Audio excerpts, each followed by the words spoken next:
Today I have some sad news to share about a face so many of us grew up with, someone who basically felt like family in our living rooms.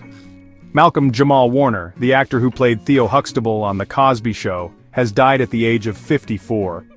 His publicist Lisa Perkins confirmed the news. He passed away at home in Los Angeles from complications related to a heart condition. Now, if you ever tried to convince your parents that your grades weren't that bad, or if you begged for a designer shirt and ended up with a homemade disaster, you know exactly who I'm talking about. Theo Huxtable was the only son on The Cosby Show. He was a regular teen, messing up math homework, clashing with his sisters, and of course rocking that infamous Gordon Gartrell knockoff shirt. That shirt is still a meme. Honestly, I think it deserves its own spot in the Smithsonian. Malcolm Jamal Warner was born in Jersey City in 1970, raised by his mom, Pamela, who was also his manager. He was acting by age 9, landing commercials and small TV roles, but his big break came when he was cast as Theo at just 14. Suddenly, he was a household name. The Cosby Show was the #1 show in America for years, and Warner's mix of warmth and perfect comedic timing made Theo one of the most relatable characters on TV. He even snagged an Emmy nomination for Outstanding Supporting Actor in a Comedy Series at just 16. But Warner didn't stop there. After The Cosby Show ended in 1992, he kept busy.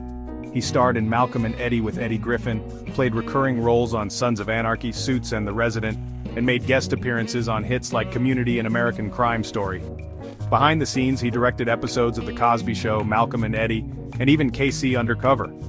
Fun fact, he once joked that he spent more time in the Huxtable living room set than his own as a teen. Honestly, same here, just from watching reruns. Warner was also big on music.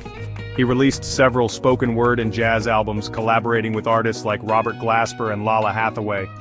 In 2015, he won a Grammy for Best Traditional R&B Performance with Jesus Children. Not too shabby for someone whose TV math grades were, let's say, inconsistent. Off-camera, Warner was a big advocate for arts education and loved mentoring young actors. He leaves behind his mother, wife, and daughter, and a legacy of laughter and positivity. Co-stars and Hollywood friends have been sharing tributes, calling out his kindness, humor, and professionalism. Honestly, you couldn't ask for a better role model, on-screen or off. Even in recent years, Warner was still at it, acting, making music, and in 2024, he launched a podcast called Theo's Take, where he dove into TV history and pop culture. He even showed up for the virtual 40th anniversary reunion of The Cosby Show. The man never stopped creating or inspiring.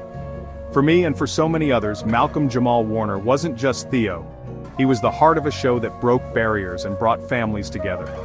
His humor, humility, and authenticity left a real mark on TV history, and honestly, on millions of us who grew up rooting for Theo. Rest in peace, Malcolm Jamal Warner. Thank you for the laughter, the lessons, and yes, for that iconic shirt. Your legacy will always be a part of our story.